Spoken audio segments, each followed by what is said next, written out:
හිතන එකක් මං කියන්නේ. මේ ඉන්න සියලුම කාන්තාවෝ තමන්ගේ මිනිහට වඩා හාඳුරුවන්ට ආදරේ.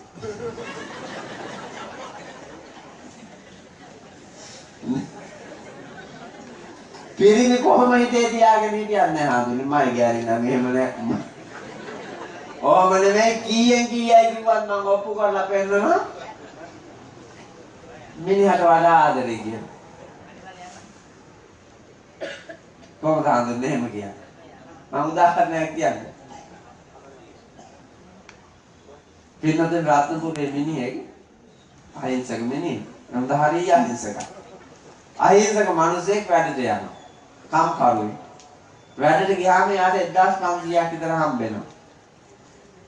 මේ මිනිහා වැඩ කරලා ඒ වැඩ කරපු තැනින් 1500ක් දුන්නාම ඒ 1500ම අරගෙන ආවිලා 750ක්වත් වියදම් කරන්නේ නැතුව ගෑණි අතට දෙනවා. ගෑණි පින්නතුනි ඒක අරගෙන කලමනාකරණය කරලා හොඳට දරුවෝ වෙනුවෙන් ස්වාමියා වෙනුවෙන් ස්වාමියාගේ පාර්ශවය වෙනුවෙන් බිරිඳගේ පාර්ශවය වෙනුවෙන් ඔහොම කලමනාකරණය කරගන්නවා. කලමනාකරණය කරගෙන ලස්සන ජීවිතයක් අරන් යනවා. පහවදා උදේත් මේ මිනිහයා වැඩට යන්න ඕනේ. උදේ පාන්දර නැගිටලා තේ එකක් බීලා වත්ත වටේ ඇවිදලා දත කට මැදගෙන මූණ හොදගෙන වැඩට යන්න ලෑස්ති වෙලා එනකොට නෝනා තම්බපුහල්පත් උයලා වේලිච්ච පොල් ගෙඩියකින් සම්බෝල හදලා වතුර කෝප්පෙත් එක්ක අරුන්දර ගෙනත් දෙනවා. උදේ පාන්දරම පුතා තම්බපුහල්පතුයි වේලිච්ච පොල් සම්බෝලයි තියෙන්නේ. වතුර කෝප්පේ ආධාරයෙන් නෝන්දාරක ගිලිනවා. වතුර කෝප්පේ ආධාරයෙන් ගිලලා වැඩට යනවා. එදාම දවල් දාන්නේ තියෙන්නේ පුතා ඒ ගෙදරින්මයි පන්සලට.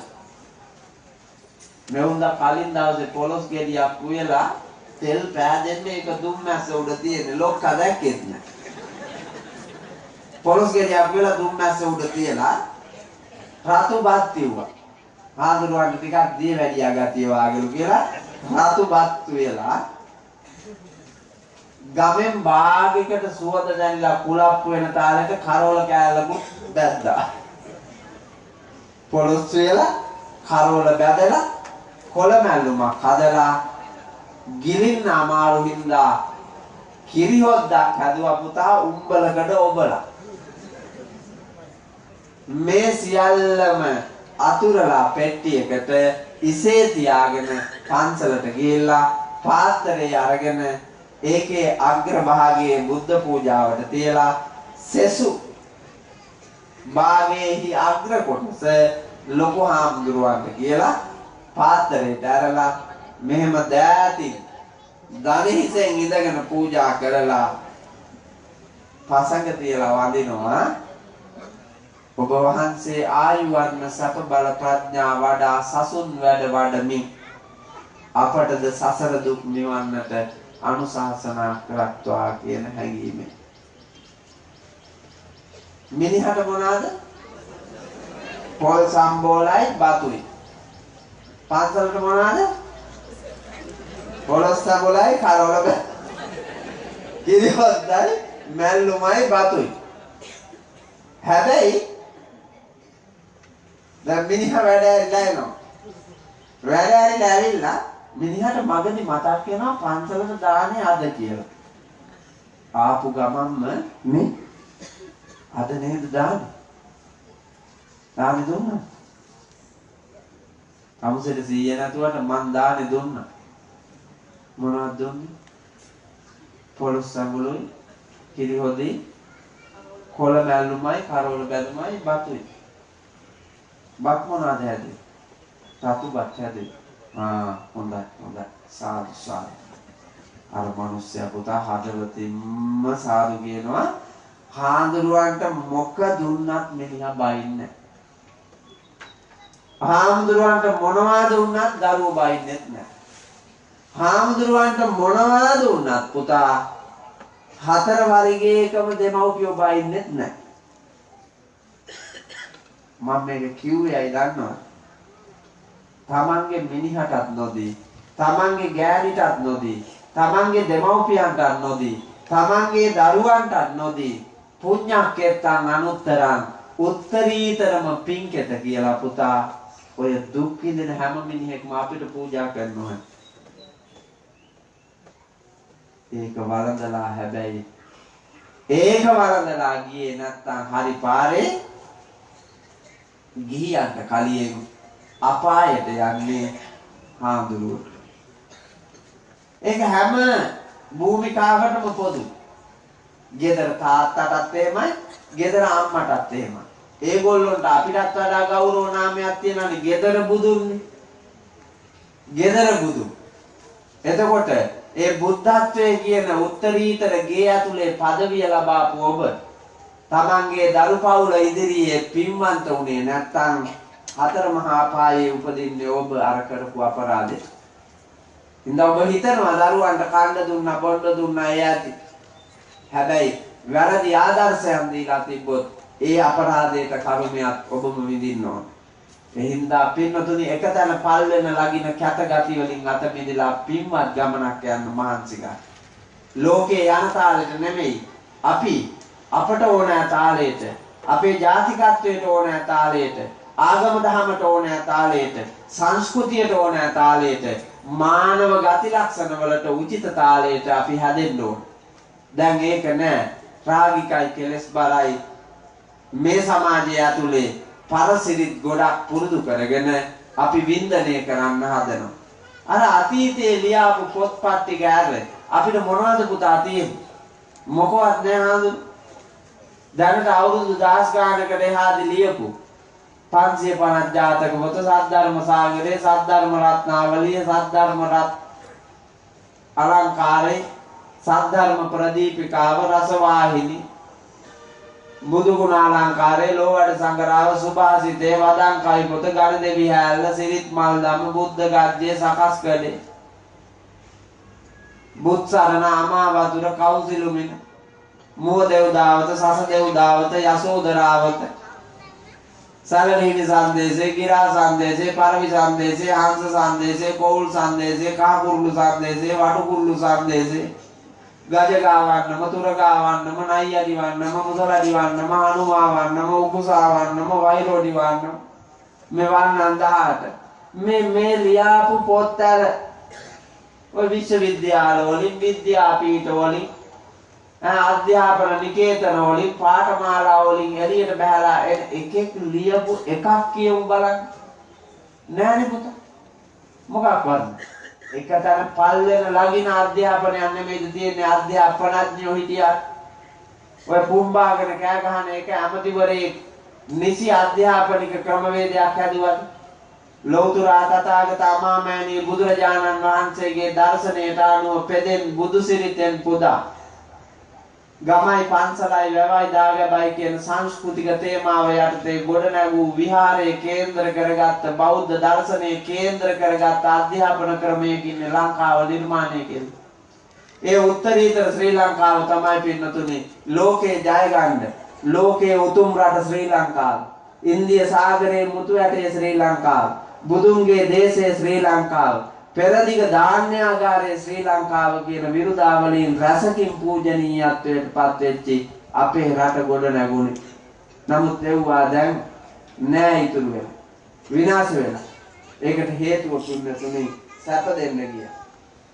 එහෙම සැප දීගෙන යනකොට ඊළඟ කාරණය මතුවෙනවා. වෙලාවත් ඉවර වෙගෙන යනවා. මට දීලා තිබිච්චි ඒ නිසාවෙන් සාංගික දානයකුත් තියෙනවා. එහා පැත්තේ ගෙදර එවුන්දලාගේ වැඩේ පිරිමහන්නත් ඕනේ. පින්නතුනේ බුදුහාමුදුරුවෝ අනුදැන වදාරනවා සැප දෙන්න ගියාම අනරියෝ පූජනීය බව නැති වෙනවා. ඒ වගේම පින්නතුනේ පෝතුජ්ජනිකෝ කෙලස් බර බව වැඩි වෙනවා. කෙලස් බර බව වැඩි වෙනවා. පූජනීය බව නැති වෙනවා. අනත්ත් සංහිතෝ විනාශයටම යනවා. මේ කියන කාරණා ඔක්කොම තියෙනවා පුතා. දැන් ඉස්සරට වඩා කෙලස් බරයි. රාගය මතුවෙන අවස්ථා වැඩි, ද්වේෂය කෝපාවිෂ්ඨ වෙන අය වැඩි. මෝහ මූලික අය වැඩි. මෝඩ වැඩනේ කරන්නේ. කරන තරම. නේ. ණය නැති මිනිහෙක් ඉන්නවද මෙතන? ණය නැති මිනිස්සු නේ. ගෙවල් හදනවා අහස උසට ණය. වාහන ගන්නවා ණය. අපේ ජීවිතේ ඊට පස්සේ අඬා ජීවත් වෙනවා. වාහනෙන් ඇති වැඩ ආමියගේ කොල් පැටියෙක් මේ ළඟ දිනනවා. ලොරියක් කරා ලොරි බඩියක්. ඒකට පඩියෙන් කැපෙනවලු 20 ගාණක්. මම ලොරිය මොකද කරන්නේ ගෙදර? මොකවත් නැහැ ලොරියේ ගේ තියෙනවා. ගේ හදන්න ණය ගත්තුවයි ලොරිය ගන්න ණය ගත්තුවයි ඔක්කොම පුතා කැපිලා ගියාම රුපියල් 6000 ලිටරු වෙනවා. දැන් මේ මිනිහා ජීවත් වෙන්නේ කොහොමද පුතා? අරක මලකඩ කකා ගේ තියනවා මේක පොලි බඳිනවා. ආදායමක් තියෙන්න ගන්න එපා. නෑ. මම ඒ ගමන කිව්වා තේරුම් කරලා මෝඩ වැඩ කරලා විනාශ වෙනවාට වඩා මය පුතාට ලක්ෂයක් අමාරක් පාඩු උනත් කමන්නේ ඕක දැම්ම විකුණපා. විකුණලා පමණට ඉක්මවා ඔළුව ඉදුම්මවා ගන්න නැතුව අර ගෙවන්න තියෙන මුදල් ටික ගෙවලා මේ වෙනකන් ගෙවාපු හරිය තියෙන ඉතුරු ටික ගෙවලා ඉතුරු වෙනවා නම් අතිරික්තයක් එක පොතේ දාලා තියපන් හිමින් සැරේ ඉතුරු කරලා උඹට ගැළපෙන එකක් උඹ ගන්න. කමකට පළකට නැති එකක් අරන් වැඩන්න. අඩුම තරමේ උඹ පෙන්ෂන් යනකන් ඉඳලා ගත්තා නම් ඒක ප්‍රයෝජනයකටවත් ගන්න තිබ්බා මොනවා හරි අතුරු ව්‍යාපාරික කටයුත්තකට. එහෙම එකක් නැන්නේ. ඒකෙන් ආදායම් නැහැ. තිබ්බු ආදායමයකට වල දාලා මේ මිනිස්සු ගැටලු හදාගෙන. මේ රටේ කොච්චර ඉන්නවද? ඔයාලගේ බලන්නකෝ. නැද්ද කියලා. අමු වෙන්නේ කන්න.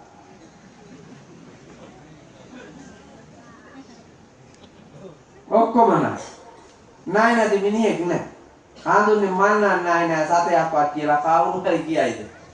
නෑ පුතා මුළු ලංකාවෙම හැමෝම ණයයි. මේ චූටි පැටව දෙන්න ඉන්නවනේ. මෙවුන් දෙන්නත් ණයයි. කාටද? ඇමරිකාවට, එංගලන්තෙට, චීනෙට, ජපානෙට, ඉන්දියාවට, මැලේසියාවට මේ රටවල් වල ණයයි. ඇයි අර අප්පලා අපි උකස් තියදී ණය අරන් එනවා. ණය අරන් ඇවිල්ලා අප්පලා භාගයක් කාලා චුට්ටක් කියලා පෙන්නනවා. භාගයක් කාලා චුට්ටක් කියලා පෙන්නනවා. ඉතින් ස්වාමීන් වහන්සේ අපි නෙමෙයි ණය. උට ණය ගන්න අපිනේ අසං කෙරුවේ. අපිනේ අනුමත කෙරුවේ. අපිනේ උට බලය දුන්නේ. අර ගමේ හිටපු නිකන් ගස් බෝනාට. බලය දීලා අරලා ඉවරලා ඌ දැන් අපිව විකුණ කනවා. ඔබම නිර්මාණය කරපු කෙනෙක්. ඒකට දැන් කෑ ගහලා වැඩක් නැහැ. දැන් ඔබ ගත්තු මිනිහා ඔබට තරනකොට ලෝකයට දැල්ලා හරියන්නේ නැහැ. තමන්මනේ ගත්තේ. අම්මත් එපා කියලා තාත්තත් එපා කියලා නෑයොත් එපා කියලා උඹට මං ඇති මට උඹ ඇති ඒ හින්දා යමු කඳු ගැටයක් උඩට ගිහිල්ලා හීන් පැලක් හදාගෙන පාඩුවේ ජීවත් වෙමු. අරු දැන් තඩි ගන්නවා. තඩි ගන්නකොට දැන් මොකද කරන්නේ? කාටද ගියේ? කාටද බයින්? අපි විසින් නිර්මාණය කරපු ලෝකය අපිට තලනකොට පුතා ඒක අපේම වරද නිසා. වෙනාට දොස් කියලා හරියන්නේ. එහෙනම් ලෝකේ වැඩ කරනකොට පින්නතුනි නුවණින් වැඩ කරන්න. කෙලස් බර ලෝකයේ අද බලන්නකො පොඩ්ඩක් නැත්තම් මිනි මාරනවා. ප්‍රසිද්ධිය බෙල්ල මිරිකනවා එකේ අනික වීඩියෝ කරනවා. මෙහෙම අමානුෂීය කෙලස් බර ලෝකයක් අපි චූටි කාලේ දැකලා තිබ්බා. දැකලා නැහැ. රාගිකයි, ද්වේෂ සහිතයි, මෝහ මූලිකයි. කෙලෙසන් වැඩි වෙනවා. අනරියෝ පූජනීය බව නැති වෙලා. අම්මට වදින්න, තාත්තට වදින්න, ආච්චිට වදින්න, සීයාට වදින්න, ගුරුවරයෙකුට ගරු නැහැ, වැඩිහිටියෙකුට ගරු නැහැ, පූජකයෙකුට ගරු නැහැ. රටේ රජුරවන්ට මම දැක්කා බෙල්ලට ලණුවක් දාලා අත්තක එල්ලලා ඉන්නවා. අන්තර්ජාලේ රූප රාමුවට. බලන්න රජුරවන්ට කොල්ලා තියෙනද? රජුන්ට මොනතරම් ගෞරවයක් තිබ්බද? බයක් තිබ්බද? ඒ විතරක් නෙමෙයි ගමේ ආරච්චි මහත්තයා එනකොට කරේ තියෙන ලේන්සුවත් අරගෙන මෙහෙම තුනට ඉර තියලා තද කරගෙන පාරේ අගුවට බහැලා ඇලට බහැලා ආරච්චිලා හාමුදුරුවනේ බහැරක් වාගේ. එහෙමනේ කතා කියන්නේ. ආරච්චිලා හාමුදුරුවනේ. ආරච්චි මහත්තයා ගෙදර ගියපු වෙලාවේ ආරච්චි මහත්තයාගේ ගෙදර වැඩට හිටපු කොල්ලා හාමුදුරුවෝ තමයි ආරච්චි මහත්තයා හම්බෙන්න ගිහිල්ලා තියෙන්නේ. ඒ වෙලාවේ දැන් අර වැඩට හිටපු කොල්ලා හාමුදුරුවෝ එනකොට ඉස්සරහට ගියා. ඒ ගමනේ ආවලු කොල්ලෝ කොයි අපේ ආරච්චි අපේ හාමුදුරුවෝනේ ආරච්චිලා හාමුදුරුවෝ බහැරක් ගිහිල්ලා. එහෙනම් කියාපිය තොපේ හාමුදුරුවෝ ආපුවාම බුදුහාමුදුරුවෝ ඇවිල්ලා ගියා කියලා. ඒක හාමුදුරුවෝ නම් මේ හාමුදුරුවෝ බුදුහාමුදුරුවෝ වෙන්න බැයි. ඒකේ තියෙන ගෞරවයේ තියෙන පිළිවෙල දූරාවලියක් තියෙනවා ගරු කරන. ඒ දූරාවලිය තියන්නේ පිළියෙ උතර පුදන්න ඕන. මට මතකයි අපේ අටුවාවේ තියෙන එක දැනක දුර්භික්ෂේ කාලේ හාමුදුරුවෝ පන්සල් අතහැරලා යන්න යනවා. ඒ යන්නේ යනකොට අවසාන මොහොත දක්වාම දුක් විඳගෙන පන්සල රැකගෙන ඉඳලා ගෝලයයි ගුරයි දෙන්නාට ඉන්නම බැරුව ලොකු හාමුදුරුවෝ පොඩි හාමුදුරුවෝ දෙන්නත් යනවා දැන් යන්නේ. යොදුන් ගානක් දුර ඇවිල්ලා දැන් පුතා ඇලක් දොලක් ගඟක් විලක් පොකුරක් මොකක්වත් නැහැ. අමුවට කියලා හපලා කන්න කොලයක්වත් නැහැ ඔක්කොම වේලිලා. ඒ තරම් නියඟේ. ඈත පේනවා තල් ගහක්. ලොකු ආන්දරෝ හිතින් හිතනවා මේ තල් ගහේ අට්ට ගුණා වෙච්ච ගෙඩියක් හරි තිබිලා ඉදිලා වැටිලා තිබුණොත් මේ අහිංසක පොඩි නමට ඒකවත් පොඩි කරලා දීලා පිපාසය නිමාගෙන අරන් යන්න ඕනේ කියන හැඟීමෙන් පිය සෙනෙහස උපදවාගෙන යනවා තල් ගහ පැත්තේ. තල් ගහ පැත්තෙන් ගිහිල්ලා ගහ වටේ කැරකිලා බැලුවා මොකක්වත් නැහැ. උඩ බැලුවා. උඩ බලනකොට පේනවා තල් කුරුම්බා ගෙඩි දෙකක් තියෙනවා. දැන් ලොකු හාමුදුරුවන්ට නගින්න බෑ ගහට. උපසපන් භික්ෂුවා. පොඩි නමට නගින්න කියන්න බෑ ලොකු හාමුදුරුවන්ට. ඒකම ලොකු හාමුදුරුවෝ උපායක් යොදනවා උපක්‍රමයක්. පොඩි නම් බිම එකක්වත් වැටිලා නැහැ. ගහේ නම් කුරුම්බ දෙකක් තියෙනවා. උපසම්පදා වෙලානේ. ඒකම පොඩි නම ගිහිල්ලා වදිනවා. අපේ හාමුදුරුවෝ ශාසනයේ නාමයෙන් උපසම්පදා නැති මං නැග්ගර කමක් නැහැ. දැලපිහියක් තරම් නගිනවා.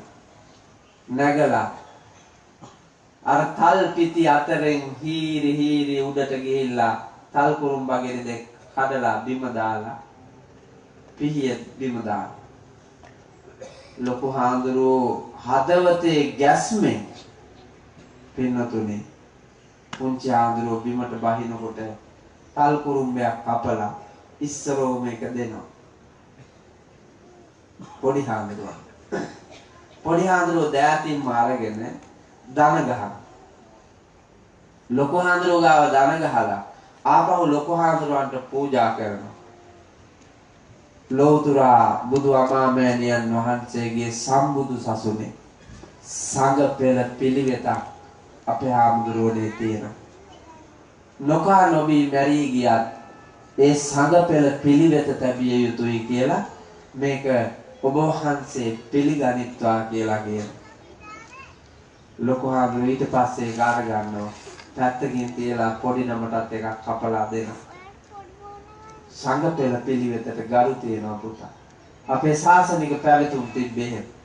නමුත් ඒවා ගිහි සමාජෙත් නෑ, පැවිදි සමාජෙත් බොහෝ දැන් ඉතුරු වෙලා නැහැ. ඒ කර්මය තමයි පුතා මේ ගරා වැටෙන ලෝකයක් තියෙන්නේ. අනත්ත් සංහිතෝ ඒ හින්දා යන්නේ විනාශයටමයි. අවබෝධයෙන් යුක්තව තුනුරුවන් දැක දැන අඳුනාගෙන පින් සිතින් ප්‍රඥාව දියුණු කොට ලෞතර තථාගත බුදුරජාණන් වහන්සේ පෙන්වා වදාළ අනිත්‍ය වූ මේ ලෝකය, ඒ වගේම දුක් සහිත වූ මේ ලෝකය, අනාත්මීය වූ මේ ලෝකය නුවණින් දැක දැන අවබෝධ කරගෙන වහවහා කල යුත්තේ කවරේදැයි සොයා බලා දිරියෙන් නුවණින් දසපින් කිරියවතෙහි යෙදී ලෝතර බුදුන් දැක නිවන් දකින්නට මඟ තනා ගන්නට වරම් වේවා කියන හැඟීමෙන් සාදු කියලා ප්‍රාර්ථනා කරනවා.